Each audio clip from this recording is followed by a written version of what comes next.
All right, Shalom. Let me get straight into this lesson. So I'm gonna kind of be doing a part two from yesterday, but I'm gonna be really diving deep into this whole Christianity thing, right? Why most of our people consider themselves to be Christians today. They don't even know why. They don't know the origin. I'm gonna break it all down to you. So I'm gonna play some of this video, and I'm gonna get deep into this lesson. Slave owners employed a range of means to assert control, including legislation and violence. They also used religion. They also use religion. I want you to tune in. You gotta really, really focus in right now because it's about to get good. They use religion. So let me back up. Slave owners employed a range of means to assert control, including legislation and violence. They also used religion. Christianity, a message about being set free, was used as a justification for enslaving African people. White plantation. And this wasn't African people, these Israelites today enslaved, the so-called Native Americans, the so-called Brazilians, the so-called Haitians, the so-called African American, so-called black people, whatever genre you want to go under. These are Israelites that they enslaved, and they purposely hid their identity and called them these bywords like prophecy said it would happen. Right? And they use this indoctrination, the vehicle of Christianity, to indoctrinate our people to this very day. Owners read the Bible in a highly selective and frankly warped way. They plucked at verses to justify not only owning other human beings, but treating them no better, and in some cases far worse, than their farm animals. They emphasised passages that called on servants to obey their masters, while conveniently neglecting the Bible's radical insistence that all people were made in the image of God. And that's another lie. You know what I'm saying? The Israelites was chosen above all nations of this earth. You know what I'm saying? All the people on earth, the Israelites are the most high God's chosen people, Yahweh, Ba'ashem Yahushua. Go look it up, the book of Deuteronomy 7 and 6. Right, so let's get more into this. Equally precious in his sight. That those responsible for such systematic cruelty could claim to be followers of Jesus and even use Christian teaching to justify enslaving others is truly hard to fathom. And that's how they say love, love, love. That's why they reinvented a passive aggressive way to demonize us. They'll say if you ain't preaching love, right, you're not valid, or you're twisting the scriptures in the Bible. And they conveniently jump over all the scriptures that talk about he that go into captivity. I mean, he that leadeth into captivity shall go into captivity. Whoever killed with the sword must be killed with the sword. They conveniently jump over all those scriptures that talk about revenge, right? And they give you love, love, love. But they didn't show you any love, and they still don't show you any love. They just say it. It's lip service. But our people are so simple-minded, they pulled the same tactics back then, and they use them same tactics today. Love, love, love. They made the whole Bible about love, and that's insane to me. Right? Let's get more into this. And you'd think that anyone suffering under this system would reject such a faith out of hand. And yet, that's not what happened. So enslaved people heard a lot of sermons about slaves be obedient to your masters, but they also heard the stories about Moses leading people to freedom. And they loved those stories, and they internalized those stories. And they were certain that that would eventually be their story, that there would be a Moses who would lead them to freedom, that Jesus would not let them suffer forever. That basis within Christianity for seeing every person as a child of God, as made in the image and likeness of God, was certainly a lesson that was extremely important for the slaves to repeat among themselves. And again, they told another bald-faced lie. Everybody's not equal. The God out of the Bible is a separatist. He's a racist. He got a certain race of people that he set above all other people. Let me prove that. Let me get into this lesson. 1 second. All right, let's get into this first scripture, Deuteronomy 7:6. It says, "For thou art an holy people unto Yahweh Ba'ashim Yahushua." These talking about the Israelites, not everybody. "The Lord thy power have chosen thee to be a special people unto himself." That's why can't nobody do what we can do. Look at Jake, the way they dance, the way they move, the physicalities, the mentality, the intelligence of our people, the being innovative. Even though our people have been in a dumbed down, demented state spiritually, they yet excel within the fleshly world, right? Above all people, reading and comprehension is an art. This don't sound like we all equal.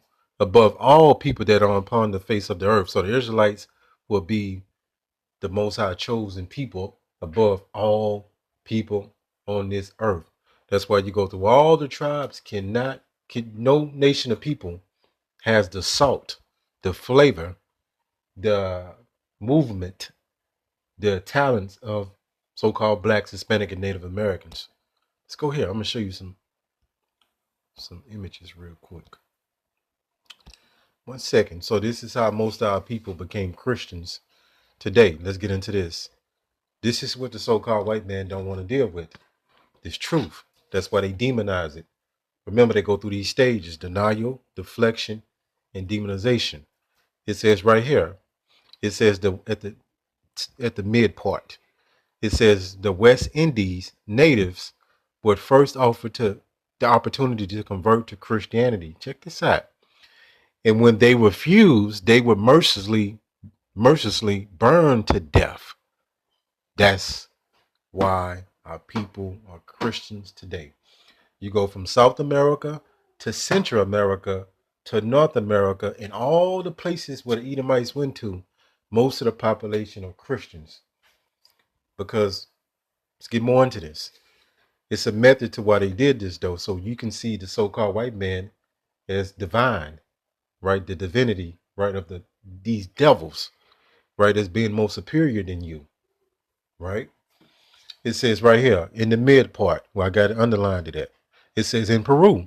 These are Israelites in Peru as well. In 1532, the emperor of the Incas was carried on a golden throne to Camp Pizarro, the Spanish explorer, which were Edomites. When the emperor refused to conversion to Christianity, the Spaniards began the slaughter depicted below. This is why our people are Christians today. Let me keep going. I've got into this image before, but check it out.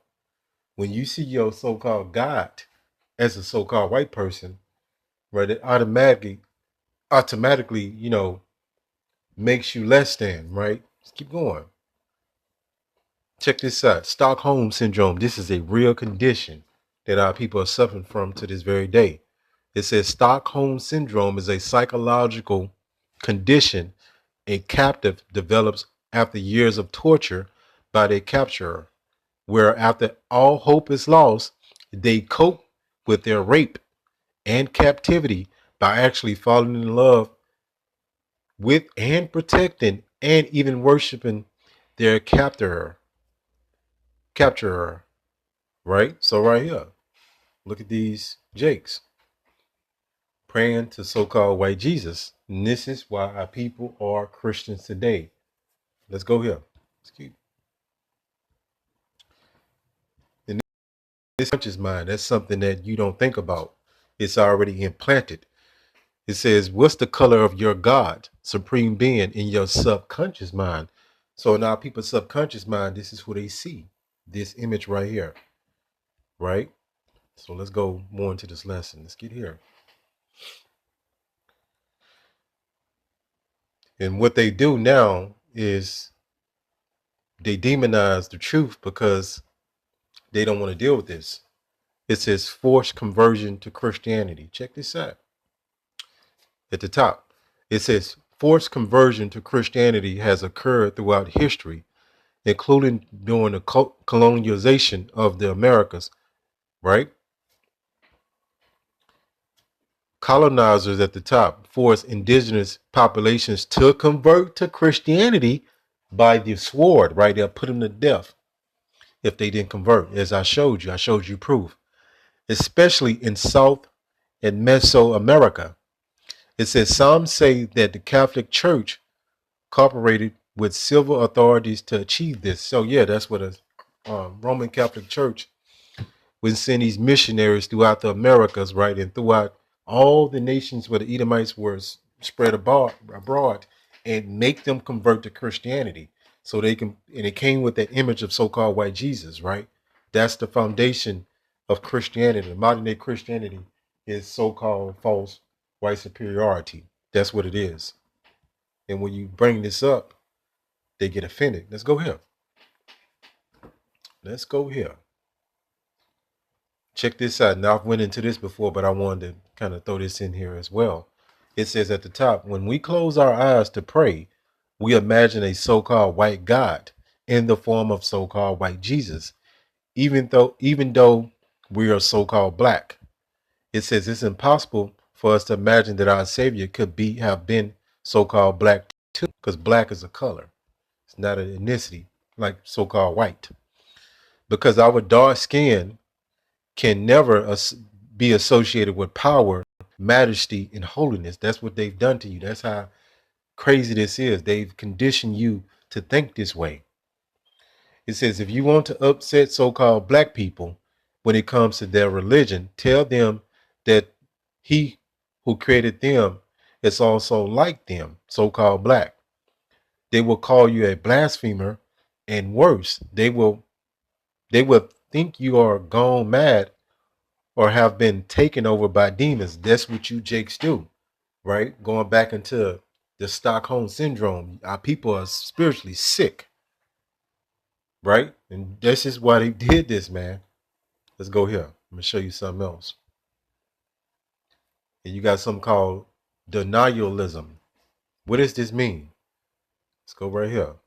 And this is what so-called white America, these Edomites do. They play the game of, remember I said denial, deflection, and demonization. It says denialism is a social phenomenon where people or groups reject reality or scientific consensus to avoid uncomfortable truths. You hear this? Let's keep going up. Let's go up and scroll up. I'm going to go to another definition. Right here at the top, Merriam-Webster. It says denialism is the practice of a denying existing truth or validity of something despite proof or strong evidence that it is real. So this is what we bring out these lessons and show you unrefutable proof that the Messiah will be a so-called black man and the Most High will be a so-called black man. But denialism kicks in, right? Even through our own people, because they see themselves as nobody through this Stockholm syndrome and them being indoctrinated over years and years and generations, right? They think so-called black people cannot be anything of royalty, regal, divinity, but it's actually the complete opposite. That's what the world don't know, but they're gonna find out about this, and this truth is causing havoc. However you want to say it. It's causing havoc because people are having to deal with this. The uncomfortable truth that people don't want to deal with. It says denial. Let's go to this definition. So remember, I went into one of these phases. A denial is a refusal and often means a refusal to believe or accept something as the truth. That's heavy.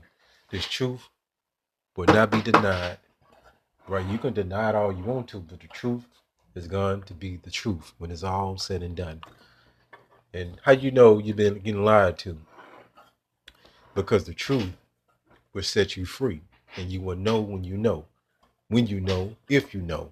If it's meant for you to know.